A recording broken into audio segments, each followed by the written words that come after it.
ब्रेकनंतर पुन्हा एकदा स्वागत। मुंब्रा अपघाताच्या अनुषंगाने आता आणखीन काही माहिती समोर यायला लागली आहे। दोन लोकल एकमेकांच्या वरती घासल्यामुळेच मुंब्र्याचा अपघात झाल्याचा आरोप आहे। लोकल घासल्या गेल्या त्यामुळे गाडीला मोठा ओरखडा पडल्याचा व्हिडिओ सुद्धा आता समोर येतोय। रेल्वे प्रवासी संघटनांनी व्हिडिओ समोर आणत लोकल घासल्याचा आरोप केलाय।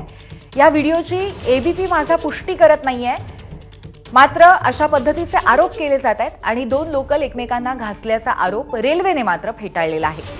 कळवा कारशेडमध्ये या लोकलची पाहणी केली जाते। दोन रेकमधील अंतर पाहता लोकल एकमेकांवरती घासणं अशक्य आहे असं रेल्वेने म्हटलंय।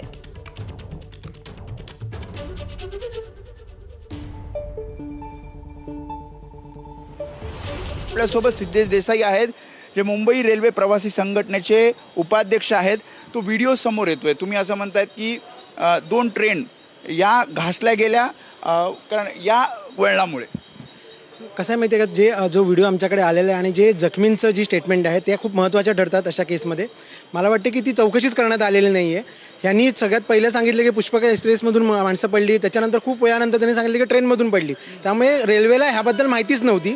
दुसरी गोष्ट म्हणजे आम्ही जेव्हा पण तक्रार केली तेव्हा सुद्धा इकडे येऊन गर्दीच्या वेळेला त्यांनी सर्वेक्षणच केलेलं नाही आहे। तर हे दोन महत्त्वाचे मुद्दे ठरतात, कारण जे हिमालया ब्रिजच्या बाबतीत झालं होतं त्याच प्रकारच्या त्याच कायद्यांमध्ये त्याच IPCच्या अंडर रेल्वे अधिकाऱ्यांच्या विरोधात सुद्धा गुन्हा दाखल होऊ शकतो। तो सुद्धा राज्य सरकारने करायला पाहिजे होता, ते सुद्धा राज्य सरकारने केलेलं नाही आहे। आमची स्पष्ट मागणी आहे की ट्रेन घासल्या गेलेल्या आहेत ह्याबद्दल चौकशी झाली पाहिजे आणि जर ती जे ट्रेन घासून जर प्रवासी पडले असतील तर त्याची सर्वस्व जबाबदारी हे रेल्वे अधिकाऱ्यांची आहे। जखमी असं म्हणतात की बॅग एकमेकांच्या लागल्या एकमेकांना, त्याच्यामुळे हे प्रवासी पडले। काही जण म्हणतात की सेल्फी स्टिक होतं कोणाच्या हातात, काही जणांचं म्हणणं एकमेकांना धक्के लागले। वेगवेगळ्या थेरीज समोर येतात। आता त्यात तुम्ही सांगतात की या व्हिडिओ पाहून त्या ट्रेन घासल्यात। कसं आहे माहिती आहे का, तुम्हाला जर तुम्हाला दिसत असेल की ट्रेन झुकतायत, त्याच्यानंतर ठाणा आणि ही जी गर्दी असते ना, ही ट्रेनच्या आतल्या गर्दी सुद्धा विभागलेली असते। जिकडे सगळ्यांना उतरायचं असतं त्या साईडला गर्दी जास्त असते। या सगळ्या गोष्टींचा आहे ना, एक तांत्रिकदृष्ट्या तुम्ही किती पण विचार करा ना, तुम्हाला त्यावेळेला किती जण ट्रेनमध्ये होते नाही माहिती आहे आजही। त्यामुळे जे काही तुमचे जे आकडे आहेत ना, ते आकडे आता बदला तुम्ही। 3600 नाही, तुम्ही बघताय आता जवळपास 6500 ते 6000 एका लोकलमधून प्रवास करतात लोक।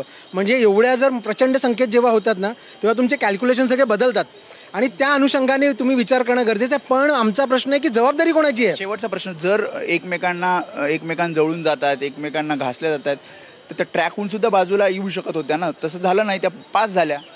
नाही, कसं आहे माहिती आहे का तुम्हाला की हा एकतर तुमचा एक कायनेटिक एनर्जी नावाचा प्रकार असतो। तुमच्याकडे एवढ्या जोरात ते डॅश नाही झाले आहे, ते घासलं गेलं आहे। आणि जेव्हा तुमची ट्रेन एवढा फास्ट असते ना, ते फास्ट ट्रेनमध्ये जरा तरी तुमचा लोखंडी रॉड किंवा एखादी लोखंडी वस्तू घासली गेली त्याच्यामुळे हे स्क्रॅच पडले।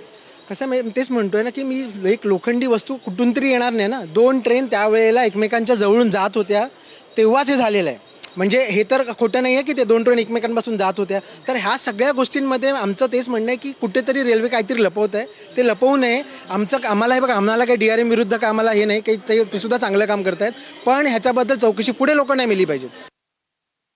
पण रेल्वे प्रवासी संघटनेच्या